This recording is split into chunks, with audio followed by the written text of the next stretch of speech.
how it ties in, because, you know, this country is just going down a bad path. We're living under capitalism, which is, you know, started out alright, but it's proven to be a failure for the mass majority. But, you know, a few people are getting rich off, a few people are living pretty posh and comfortably, you know, but how can you continue a society when not every individual can live freely and comfortably? Granted, there are many of these people who put themselves into that position, but it's getting to the point now that the middle class is now beginning to crumble because the good people who are around Wall Street scamming off innocent people fucked up our economy. So let me break it down a little bit here. Anarcho-communism can be defined as a form of anarchism that advocates the abolition of state and capitalism in favor of horizontal network of voluntary associations through which everyone will be free to satisfy his or her needs. It's a pretty basic concept, right? It can be best summed up by Karl Marx as production consumption from each according to his ability to each according to his need. No more, no less. It stresses egalitarianism and the abolition of social hierarchy and class distinctions that arise from unequal wealth distribution, which we can already see economic inequality. You know, people say, oh, the rich get rich, poor get poor. You know, that's just how it goes. Yeah, well, you know, it's not just about that. It's hurting other aspects of society. I recently read about, or watched a video about, I can link it on this page, about the social factors in which economic inequality is actually hurting people who are living comfortably. How it impacts disease, how it impacts just basic morale over people. But it seeks for the abolition, obviously, of capitalism and money and the collective production and distribution of wealth by means of voluntary association. Voluntary. That's the key thing. It's all voluntary. Now, people hear the word communism and they're like, oh my god. First of all, complete morons like, oh, communism, Mussolini, blah blah blah blah blah. That's just, you know, an aspect of communism that people choose to use. While Marxist ideals seek to replace the current system through terrorism, war, and governmental takeover, anarcho-communism seeks to build a new society within the shell of the old. We don't want to start blowing up the banks. We don't want to start blowing up chain stores. We simply want to create something within the foundation of what's already here. Now, you may ask me, Tom, how is this possible? The country is so big, the government is so powerful, you can't expect a small majority of people to change the whole country. I mean, sure, it worked in the 1700s, but, you know, the country was a little bit smaller now. Fine, I respect that. I don't seek to replace the current system. You capitalists and right-wingers can have all the fun you want, ruining the economy, ruining the great country that our ancestors broke their backs on, all for profit. Go ahead, you can use up all the world's oil, all the resources you want. Anarchists, I mean, I can't speak for all of them, but me personally, I seek to offer an alternative. Think about it, you're born into this country, this so-called free country. What alternatives do you have to capitalism? Living on the street? Being a bum? I mean, you know, maybe if you live out in the West, you know, you have a few more choices. You can live off land or whatever, but people like me who live in fucking Kearney, New Jersey, about 20 minutes from New York, we don't have those options. At least, no, at the moment. So, what is left? Squalor and poverty, which we all know poverty is not in our human nature. It's a product of fucking capitalism. These fucking corporations that came in, the Industrial Revolution, fucking taking over all the resources and distributing them for a profit. Come on now. Come on, really? Are we that stupid anymore to really buy into all this shit? How I would like this to happen, it's basically in the process of happening now. Everybody seems to be so confused on Occupy Wall Street and what it's about. They have no goals, they have no leader, blah, blah, blah, blah. Go there for one fucking day, and talk to anybody, and you'll figure out what Occupy Wall Street is about. It is about creating an alternative to capitalism. Oh, they're bums, they're living in the street, they're a bunch of fucking commies, and blah, blah, blah. What is so wrong about a collective group of people helping out each other for the simple fact that we're all fucking human? They were a you could call them a miniature self-sustaining society for the most part. They had shelter at one point. They had food for free.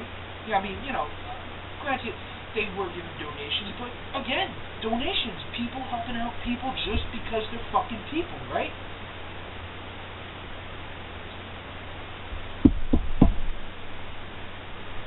Food, shelter, water, obviously, all basic human needs.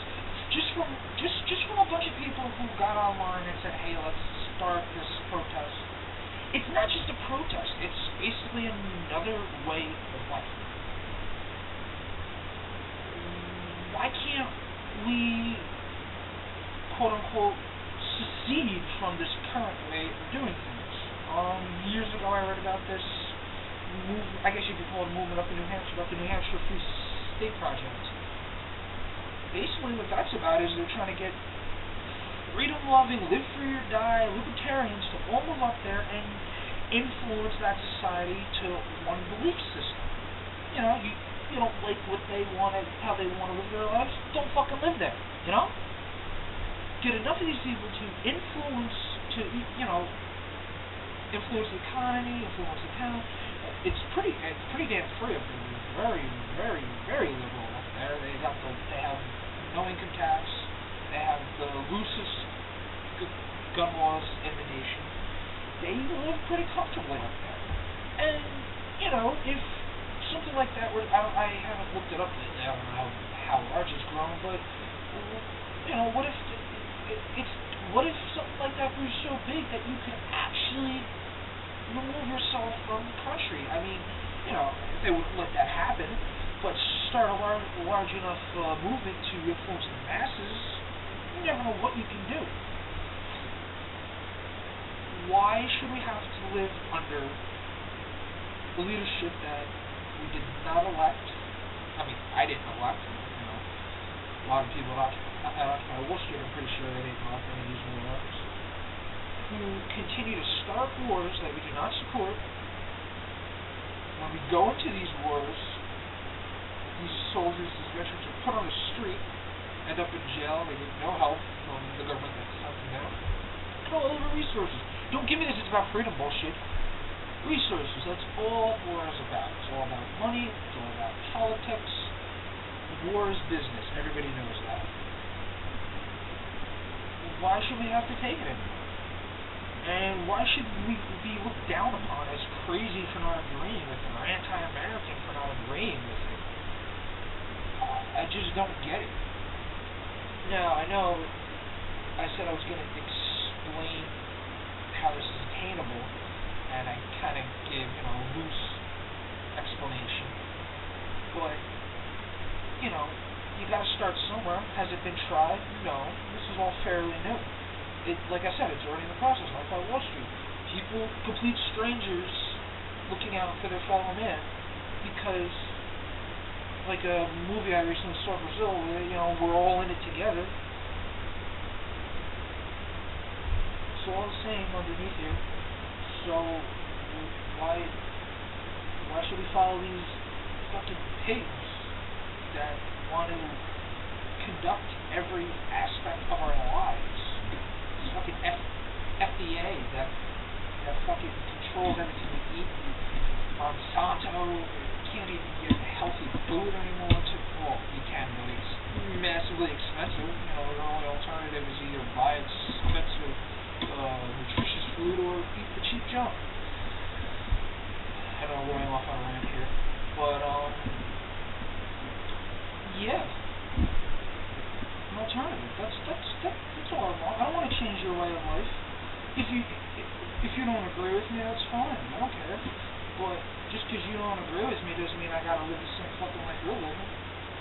And then these fucking, this is going so far off, I just gotta get this off the chest. These fucking Wall Street people who claim that they're these hard-working ass people just because they sit behind a computer and punch a few numbers and because they suck a lot of dick and kiss a lot of ass for the past 20 years of their life to get to the position they're in, while the institutions they're working for are the same people that are ruining this country and put us in the position we're in.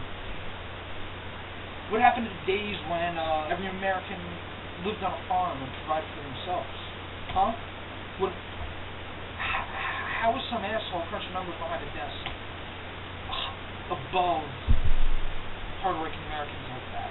And then they look down on the immigrant workers and the non-educated workers who do shit jobs that they don't want to do and bust their ass for shit pay, for just about minimum wage, sometimes less, and look at them as lazy bastards who didn't want to sit in some bullshit education system and learn all this fucking bullshit. I'm just sick of it. You know, at one point in my life, I looked at the world and I was just like, you know, something's not right about this. You sit in school and you learn about history. I don't know how you learn history, but I had a really badass teacher in 8th grade, and lucky me, I got to take it twice. He, rather than how the book taught history where it bounces around, he taught it from basically like a story from beginning to end, and it really teaches you how fucked up this country is. You know, you say we're civilized? When you have people, we went from, don't even give me this fucking, people were savage back then, guns and violence and laws, anarchy, whatever. But you know what? We have people living in the street, you know, people who live on less than $1 a day in this world, and you know, it's okay when 100 years ago humans were able to supply for themselves. They didn't have to rely on these conglomerate giants to supply every need in their life. You want to talk about who's lazy? Occupy Wall Street protesters are lazy? Yeah? Alright, sure. What the fuck ever. I guess I'll end it there. A little shorter than last time, I hope. I got a little ranty, I don't care. I just don't give a fuck. You might like this, you might not. You know, but if you do, thanks. You know, thanks for watching. Subscribe if you enjoy what I have to say. I'm going to keep trying to be used more often as I get more shit to rant about, and so I don't just keep on talking about the same old shit. If you want to hear me talk about something, comment. Tell me how I can change this or whatever, because, you know, I'd like this to grow into something. So, yeah. Stay informed. Don't listen to the retards in the media. And, give a shit about your fellow man. Peace to you.